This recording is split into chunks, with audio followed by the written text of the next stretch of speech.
और इस बीच एक बड़ी अपडेट है। मथुरा कृष्ण जन्मभूमि मामले में हिंदू पक्ष सुप्रीम कोर्ट पहुंचा है। सुप्रीम कोर्ट में कैविएट दाखिल की है हिंदू पक्ष ने। इलाहाबाद हाई कोर्ट के फैसले पर कैविएट याचिका हिंदू पक्ष ने दाखिल की है वहां, और उसमें होता यह है कि बिना हिंदू पक्ष को सुने कोई आदेश पारित न करने की अपील। ये कैविएट का अर्थ ही होता है कि अगर विरोधी पक्ष कोई याचिका लेकर पहुंचे तो फिर जो पक्ष कैविएट दाखिल करता है उसको बगैर सुने कोई बात न कही जाए कोर्ट के द्वारा। तो ये कैविएट याचिका हिंदू पक्ष ने सुप्रीम कोर्ट में दाखिल की है। दरअसल इलाहाबाद हाईकोर्ट ने 26 मई को कृष्ण जन्मभूमि के टाइटल सूट के सभी मामलों को अपने पास ट्रांसफर करने का फैसला किया था। कैविएट याचिका में हिंदू पक्ष ने कहा है कि अगर हाईकोर्ट के फैसले को मुस्लिम पक्ष सुप्रीम कोर्ट में चुनौती देता है तो सुप्रीम कोर्ट बिना हिंदू पक्ष को सुने कोई आदेश पारित न करे। कैविएट हिंदू पक्ष ने सुप्रीम कोर्ट में कृष्ण जन्मभूमि विवाद में दाखिल किया।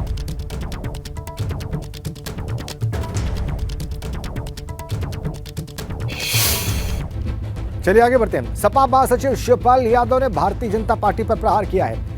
कहा है कि भारतीय जनता पार्टी असुरों से कम नहीं है। 2024 में बीजेपी को देश से हटाने का काम करेंगे। भाजपा का दोहरा चरित्र और समाजवादी पार्टी सेकुलर पार्टी है, ये बयान है शिवपाल यादव का। वो ये भी कह रहे हैं कि भाजपा भड़काने और बांटने का काम करती है।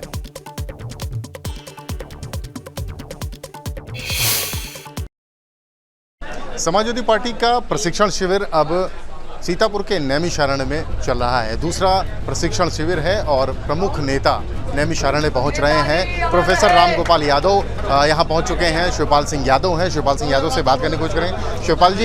शिवपाल जी आप नैमिषारण्य में हैं, सॉफ्ट हिंदुत्व की बात कही जा रही है, क्या प्रशिक्षण देने आए हैं कार्यकर्ता? देखिए, ये जो नैमिषारण्य धाम है पवित्र धाम है, और यहाँ जब चारों धामों में होकर के जब तक यहाँ नहीं जब तक हो लेते तब तक पूरा नहीं। तो यहाँ पर हम लोग इसलिए आए कि असुरों का नाश हो। असुर कौन है इस समय? किन की? भारतीय जनता पार्टी असुरों से कम नहीं है। सॉफ्ट हिंदुत्व की बात आपकी पार्टी के लिए कही जा रही है। और देखिए, जब हम लोग यहाँ पर आए तब सॉफ्ट हिंदुत्व की बात करते हैं, और यहाँ से जब हम चलेंगे शाहजहाँपुर, बरेली से मुजफ्फरनगर, सहारनपुर, और जब फिरोजाबाद से लेकर के जब हम लोग इधर चलेंगे तो कहेंगे कि अल्पसंख्यकों की बात करते हैं। ये भारतीय जनता पार्टी का दोहरा चरित्र है। हम लोग तो सेकुलर लोग हैं, हम लोग सबको लेकर के चलते हैं, हम लोग तो सभी धर्मों को मानने वाले लोग हैं। खुद के कार्यकर्ताओं को क्या मंत्र देंगे आप? देखिए, यहाँ से प्रशिक्षण हम देंगे और कार्यकर्ताओं से कहेंगे कि संगठन को मजबूत हो करके और सब लोग एक हो करके जो भी हमारी राष्ट्रीय नेतृत्व फैसला ले, बस वही फैसला मान करके भारतीय जनता पार्टी को हटाए। ऐसे में उनका कहना है कि राष्ट्रीय नेतृत्व की जो बातचीत है, जो निर्देश हैं, उनका पालन कराने के लिए, यही सीख देने के लिए अपने बूथ अध्यक्षों को, सेक्टर प्रभारियों को और समाजवादी पार्टी के कार्यकर्ताओं को संदेश देने वो यहाँ पहुंचे हैं। सीतापुर से कैमरामैन पंकज निगम के साथ रतीश त्रिवेदी, एबीपी गंगा।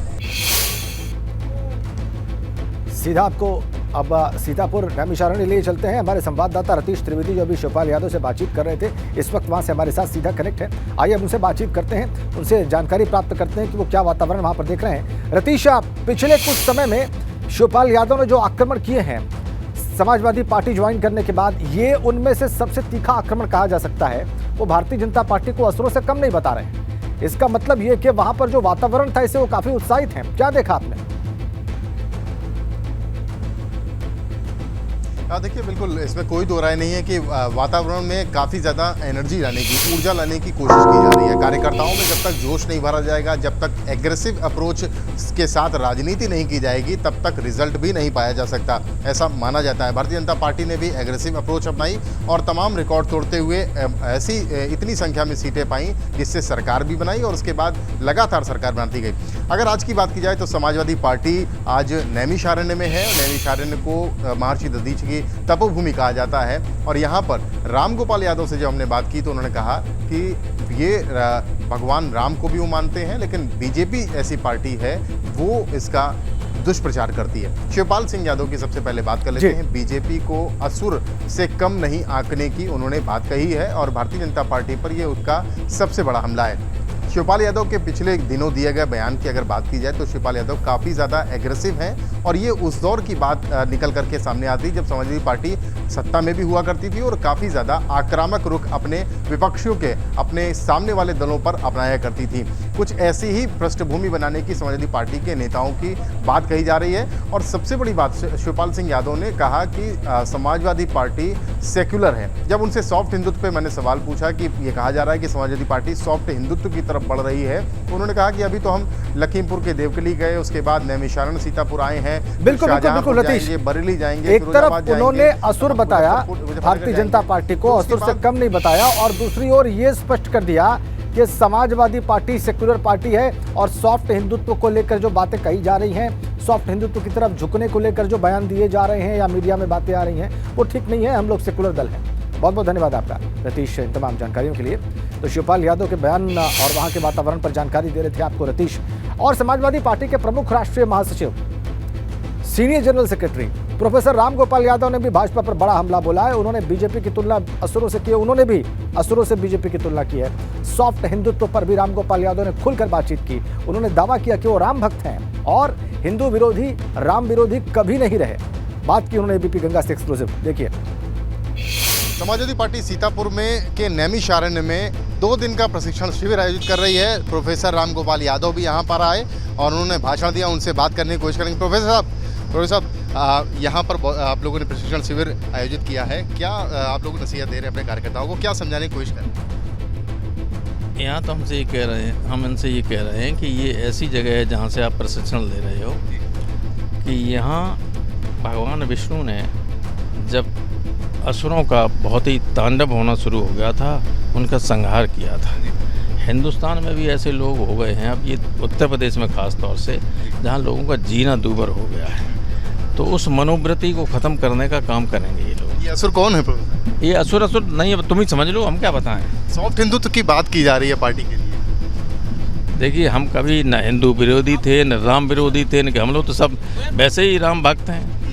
हम कहाँ विरोधी रहे, कभी नहीं। तो प्रचार लोग करते हैं। पार्टी के कार्यकर्ताओं को आप सीख दे रहे हैं कि आपसी बैर को बुलाया जाए। यस। क्या चाहते हैं, क्या हो 2024 में? अरे सब बुला देंगे। देखिए, हम हाथ उठा के उन्होंने वादा किया सबने। तो प्रोफेसर राम गोपाल यादव अपनी बात को करते हुए और कह रहे हैं कि बहुत सारे असुर हो गए हैं जिनको नैमिषारण्य की धरती से खत्म करने का आह्वान वो अपने कार्यकर्ताओं से करके जा रहे हैं। सीतापुर से कैमरामैन पंकज निगम के साथ रतीश त्रिवेदी, एबीपी गंगा। चलिए आगे बढ़ते हैं। कानपुर देहात में धर्मांतरण की कोशिश का एक मामला सामने आया है। सोशल मीडिया पर हिंदू नाम से पहचान और फिर दोस्ती का ऑफर। सोशल मीडिया पर ऋषभ हकीकत में शानू चिकना निकला।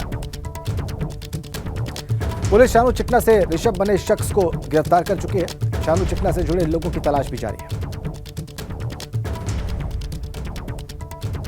नाम रखा ऋषभ, असली नाम शानू चिकना। पुलिस ने इसे गिरफ्तार कर लिया है। जो लोग इससे जुड़े हैं उनकी तलाश भी की जा रही है।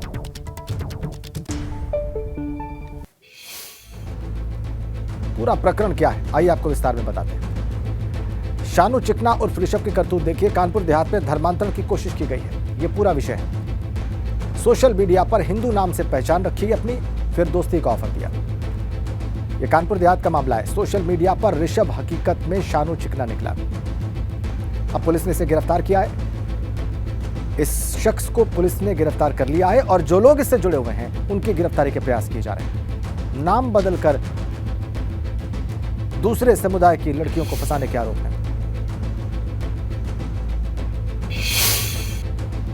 थाना मंगलपुर, जनपद कानपुर देहात की रहने वाली एक वादिया के द्वारा थाने में तहरीर दिया गया, जिसमें उसके द्वारा बताया गया कि एक व्यक्ति द्वारा फर्जी नाम से फ्रेंड रिक्वेस्ट भेजा गया था और उसके साथ वह अभद्र चैटिंग करता था। जब वादिया को उसकी सही जानकारी प्राप्त हुई तो उसने उससे बात करने से मना किया, क्योंकि वो व्यक्ति उसका पीछा करता रहा और उस पर धन परिवर्तन कर निकाह करने की धमकी देने लगा। और उसके मना करने के बाद उसने कहा जान से मारने की धमकी दिया। उस तहरीर के आधार पर सुसंगत धाराओं में उसके खिलाफ मुकदमा दर्ज करने के पश्चात थाना प्रभारी मंगलपुर के नेतृत्व में उसकी तत्काल गिरफ्तारी टीम गठित किया गया, जिसे आज ही गिरफ्तार कर लिया गया है।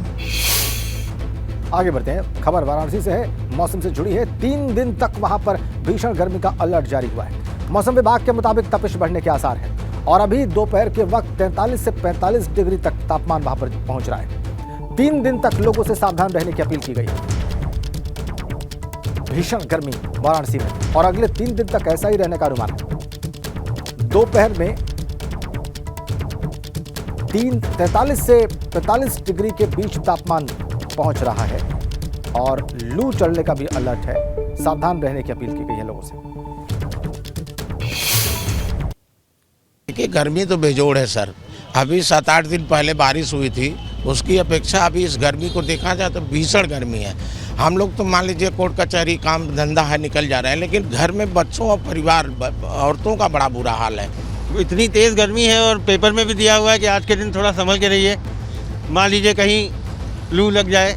इसीलिए देख रहे हैं मौसम अभी 2 बजते ऐसा हो जाएगा कि पूरी रोड खाली हो जाती है, तो हम लोग इसीलिए थोड़ा सा संभल के चल रहे हैं। तपिश भरी धूप और चिलचिलाती हुई गर्मी ने आम जनजीवन को प्रभावित करने का काम किया है। वाराणसी में इस समय अगर बात की जाए टेम्परेचर की तो 43 से 45 डिग्री टेम्परेचर पहुंच जा रहा है, जो लोगों को काफ़ी परेशानी में डाल रहा है। मौसम विभाग की माने तो वाराणसी में 3 दिनों तक इसी तरह की कड़ी तपिश भरी गर्मी पड़ेगी और वाराणसी को 3 दिन के लिए अलर्ट पर रखा गया है। लेकिन जिस तरह की गर्मी पड़ रही है उससे कहीं ना कहीं आम जनजीवन प्रभावित होते हुए देखने को मिल रहा है। सड़कें जो वाराणसी में भरी हुई देखने को मिलती थी, उस सड़कों पर सन्नाटा देखने को मिला है। तो फिलहाल जानकारों की माने तो ये हालात वाराणसी में 3 दिनों तक रहेंगे, लिहाजा वाराणसी को 3 दिनों के लिए अलर्ट रखा गया है। लेकिन लोगों को काफ़ी परेशानी इस कड़ी गर्मी की वजह से हो रही है। लोग घरों में रहना नहीं पसंद कर रहे हैं और जो लोग घरों से बाहर निकल के काम पर निकल रहे हैं उनको इस कड़ी गर्मी की वजह से काफ़ी परेशानियों का सामना करना पड़ रहा है। कैमरा में विशेष के साथ नवीन पांडे, एबीपी गंगा, वाराणसी। सिर्फ वाराणसी ही क्यों, आगरा में भी गर्मी ने लोगों का हाल बेहाल कर दिया है। आगरा में अधिकतम तापमान 45 डिग्री सेल्सियस तक दर्ज किया गया है। ताजमहल हो, आगरा के लाल किला, हर जगह पर्यटक छाता लेकर गर्मी से बचने की कोशिश करते नजर आए। आगरा से एबीपी गंगा संवाददाता नितिन उपाध्याय की एक्सक्लूसिव रिपोर्ट देखिए। आसमान से गिरते शोले और जमीन से निकल रही आग से पूरा जनजीवन अस्त व्यस्त नजर आ रहा है। हीट वेव इस समय चल रही है, जिसकी वजह से ज़बरदस्त जो तपिश है उससे आम जनजीवन अस्त व्यस्त है। पूरा जो पर्यटन उद्योग है वो कहीं ना कहीं प्रभावित हो रहा है। आगरा किला, जहां हमेशा पर्यटकों की बड़ी संख्या में भीड़ रहती है, लोग पहुंच रहे हैं, लेकिन जो संख्या है, जो पर्यटक हैं, वो उनकी जो तादाद है वो ज़रूर सीमित हो चली है। तमाम लोग आप देख सकते हैं तस्वीरों में, कोई सिर पर गमछा रखे हुए है, को हर तरह से वो जुगत की जा रही है ताकि गर्मी से बचा जा सके। देखिए किस तरह से जो पर्यटक आ रहे हैं वो छाता लगाकर किले से बाहर निकल रहे हैं। तो ऐसे में गर्मी की तपिश से हर कोई परेशान है। एक ग्रुप हमारे साथ हैं, बात करते हैं। आप लोग कहाँ से आए? ग्वालियर से। गर्मी बहुत पड़ रही है, इतनी तपती दोपहरी में आप किले का दीदार कर रहे हैं? मैं आया था ग्वालियर से, तब मौसम अच्छा था, हमने सोचा घुमाते हैं। अब इस चक्कर में यहाँ आके देखा तो बहुत गर्मी है। 45 तक पहुँच रहा है। 45-46 तो आप गर्मी परेशान कर रही है? बिल्कुल बिल्कुल। घूमना है तो घूमना है, और क्या, आगरा एंजॉय करने आए हैं। आप लोग कहाँ से आए? आप भी साथ में आए, पूरा ग्रुप है? पूरा ग्रुप है, साथ में आए। थोड़ा काम भी था इसलिए आगरा। लू भी चल रही है, गर्मी गर्म हवाएं चल रही है, तबीयत खराब भी होती है, पर एंजॉय तो करना ही इधर। देखिए आप समझ सकते हैं कि ये ग्रुप है युवाओं का, ग्वालियर से आया है, लेकिन जो गर्मी पड़ रही है उससे ज़बरदस्त लोग परेशान हैं। किस तरह से जो पर्यटक हैं वो छाते का प्रयोग कर रहे हैं, या जो लिक्विड पी कर, यानी शिकंजी है, शरबत है, या किस तरह से हैट लगाकर लोग निकल रहे हैं ताकि गर्मी से बचाव किया जा सके। मौसम विभाग का कहना है कि 2-3 दिन इसी तरह से गर्मी रहने वाली है, उसके बाद राहत थोड़ी ज़रूर मिलेगी। लेकिन जो हीट वेव चल रही है उसने पूरी तरह से जनजीवन अस्त व्यस्त कर दिया है। जो स्मारक हैं, जो मॉन्यूमेंट्स हैं, वहाँ फिर भी भीड़ नज़र आ रही है, लेकिन शहर की जो तमाम सड़कें हैं वो दिन में ऐसा लगता है जैसे पूरी तरह से सुनसान में तब्दील हो जाती है। बीच बीच में ज़रूर बारिश देखने को मिली है, लेकिन आज, कल और आगामी 2-3 दिन में ज़बरदस्त तरीके से जो पड़ने वाली गर्मी से ज़रूर लोग 2-4 होंगे, परेशान होंगे, और इस तपिश से बचाव की हर वो जुगत कर रहे हैं ताकि बीमार ना पड़ें। गर्मी से राहत के लिए लोग तमाम तरह के कदम उठा रहे हैं, और ऐसे में जो पर्यटन उद्योग है, जो टूरिज्म इंडस्ट्री है, उस पर भी असर पड़ रहा है। आगरा से नितिन उपाध्याय है, एबीपी गंगा। खबर मथुरा से है। अधिवक्ता राम प्रसाद के अपहरण की कोशिश नाकाम हो गई है। अपहरण में नाकाम होने पर लूट की वारदात को अंजाम दिया गया। मोबाइल और 2 लाख रुपए लूट कर बदमाश फरार हो गए। पुलिस ने आपसी लेन देन का यह मामला बताया है। थाना जैत क्षेत्र के अंतर्गत अक्षय पात्र के सामने का यह सारा प्रकरण है। मोबाइल और 2 लाख रुपए लूट कर बदमाश वहां से फरार हो गए, लेकिन पुलिस कह रही है कि आपसी लेन देन का मामला है। थाना जैत क्षेत्र अक्षय पात्र के सामने का सारा प्रकरण। और एक बड़ी खबर सूत्रों के हवाले से हमारे पास, ब्रजभूषण शरण सिंह, सांसद ब्रजभूषण शरण सिंह के घर पहुंची है महिला पहलवान। पहलवानों के धरने में शामिल महिला पहलवान ब्रजभूषण शरण सिंह के घर पहुंची है। पुलिस के सुरक्षा घेरे में यह महिला पहलवान घर पहुंची है ब्रजभूषण शरण सिंह के। सूत्रों के हवाले से बड़ी खबर, ये महिला पहलवान पहलवानों के धरने में शामिल थी। बाकायदा पुलिस के सुरक्षा घेरे में महिला पहलवान ब्रजभूषण शरण सिंह के घर पहुंची है। यह बड़ी जानकारी, सूत्रों के हवाले से यह बड़ी अपडेट। ये महिला पहलवान जो घर पहुंची है ब्रजभूषण शरण सिंह के, बाकायदा पुलिस के सुरक्षा घेरे में, वो पहलवानों के आंदोलन में, पहलवानों के धरने में भी शामिल थी। ये बड़ी जानकारी, ये ताजा अपडेट इस वक्त की। सूत्रों के हवाले से ये बड़ी अपडेट। महिला पहलवान पहुंची है ब्रजभूषण शरण सिंह के घर। ब्रजभूषण शरण सिंह को गिरफ्तार करने की मांग पर अड़े हुए हैं पहलवान, लेकिन उनके धरने में जो एक महिला पहलवान शामिल थी, मैं पुलिस के सुरक्षा घेरे में पहुंची है ब्रजभूषण शरण सिंह के घर। हमारे संवाददाता अविनाश तिवारी हमारे साथ जुड़ चुके हैं। अविनाश, ये महिला पहलवान कौन है, क्यों ब्रजभूषण शरण सिंह के घर गई है, क्या है पूरा मामला, बताएं। देखिए, अगर बात करें राज्य में तो जिस तरीके से जो खबरें आ रही है उसमें है कि कुछ महिला पहलवान पहुंची है ब्रजभूषण शरण सिंह के घर पे। हालांकि जानकारी स्पष्ट होकर नहीं आ रही कौन सी महिला पहलवान है और उनके मकसद क्या है पहुंचने का। क्योंकि अगर बात करें तो ब्रजभूषण शरण सिंह कुश्ती फेडरेशन ऑफ इंडिया के अध्यक्ष रहे हैं। हालांकि उनका कार्यकाल खत्म हो चुका है, तो कई सारे महिला पहलवान के साथ उनके जो है आपसी बातचीत है, आपसी जो सहयोग भी उन्होंने कई सारे महिला पहलवानों किया है। तो अब किस वजह से ये महिला पहलवान पहुंची है, इसको लेकर के भी चीजें स्पष्ट नहीं हो पा रही है। क्योंकि जिस तरीके से पूरा मामला चल रहा है उसमें कई सारी महिला पहलवानों ने ब्रजभूषण शरण सिंह का समर्थन भी किया था। तो ऐसे में कौन सी महिला पहलवान है, कुछ देर में तस्वीरें स्पष्ट होने वाली है, तब हम दर्शकों को ज्यादा जानकारी दे पाएंगे। फिलहाल कुछ महिला पहलवान जरूर पहुंची है, ब्रजभूषण शरण सिंह दिल्ली में मौजूद है, उनसे वो मुलाकात कर रही है। अंदर मुलाकात किस मकसद से हो रही है कुछ देर में स्पष्ट होगा। क्या ये महिला पहलवान जो घर पहुंची है, इसके बारे में ये जानकारी आपके पास है कि ये धरने में भी शामिल थी? देखिए, अगर बात करें तो ये जानकारी निकल कर कि हरियाणा की महिला पहलवान है, लेकिन धरने में जिस तरीके से देखा था तो 3 ही महिला पहलवान शामिल नहीं है। दिनेश फोगाट शामिल नहीं है, उसके अलावा साक्षी मलिक शामिल नहीं है, उसके बाद जो नाबालिग महिला पहलवान रही है वो कभी भी निकल के सामने नहीं आई थी। तो लिहाजा जिस तरीके से अगर बात करें तो जो अन्य महिला पहलवान है वो धरने पर कभी भी नहीं जाती थी। लेकिन जिस तरीके से ये जो महिला पहलवान बैठी है, इनका मकसद क्या रहा है, अभी कुछ देर में तस्वीरें स्पष्ट होगी। क्योंकि अभी जिस तरीके से जानकारी निकल के उनके घर में पहुंची है, उनसे बातचीत कर रही है। हमने भी ब्रजभूषण शरण सिंह के घर में बातचीत करने की कोशिश की है, यही बताया कुछ देर में अपनी ओर जानकारी वो लोग देंगे और बताएंगे कि इस तरीके से वो महिला पहलवान क्यों पहुंची हुई थी। क्योंकि अभी ज्यादा कुछ इससे जानकारी दी नहीं जा रही है, इसलिए कुछ भी कहना भी जल्दबाजी में। फिलहाल थोड़ी देर इंतजार करना होगा, तब चीजें स्पष्ट होगी कौन महिला पहलवान है और मकसद क्या था पहुंचने का। शुक्रिया आपका अविनाश, आप नजर बना के रखिए, आगे भी आपसे अपडेट प्राप्त करेंगे। थोड़ी देर में ये स्पष्ट हो जाएगा कि महिला पहलवान कौन है जो ब्रजभूषण शरण सिंह के घर पहुंची है। फिलहाल ब्रजभूषण शरण सिंह अभी दिल्ली में ही है। गरीबों के आशियाने के लिए थोड़ी देर में लॉटरी निकाली जाएगी। वहां इलाहाबाद मेडिकल एसोसिएशन के सभागार में यह लॉटरी निकाली जाएगी। फ्लैट के लिए पात्र पाए गए 1590 आवेदकों को वहां पर बुला लिया गया है। 76 फ्लैट्स का लॉटरी के माध्यम से आवंटन किया जाएगा। नाम आने पर लाभार्थियों को कुछ दिन बाद मुख्यमंत्री उस फ्लैट की चाबी देंगे। इसके लिए अलग से एक कार्यक्रम आयोजित किया जाएगा। और आपको बताएं कि प्रधानमंत्री शहरी Awas Yojana affordable housing scheme के तहत ये फ्लैट्स बनाए गए। माफिया अतीक अहमद के कब्जे से पॉश इलाके लूकरगंज में 1731 वर्ग मीटर नजूल जमीन कब्जा बुक कराई गई थी।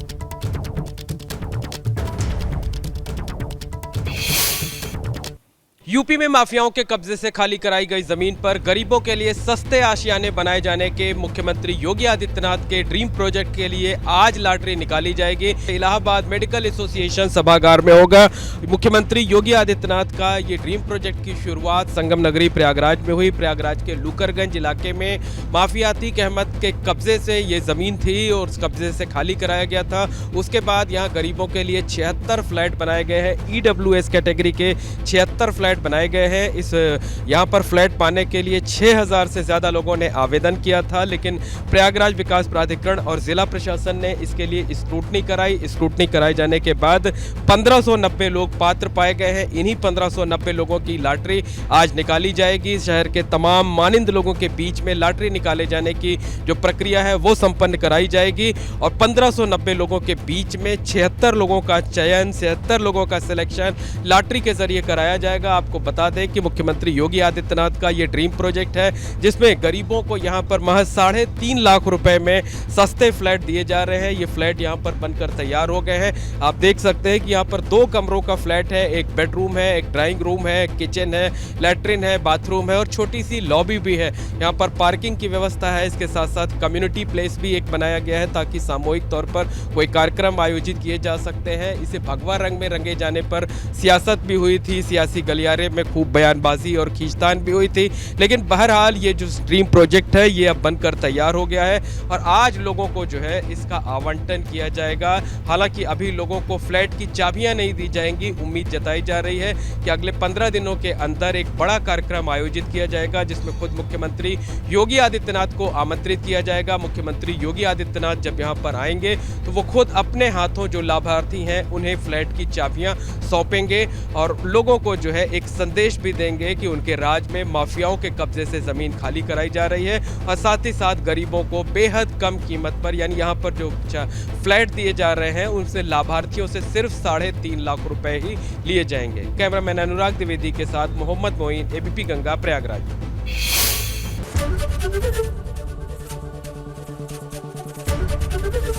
एबीपी गंगा, खबर आपकी, जुबान आपकी।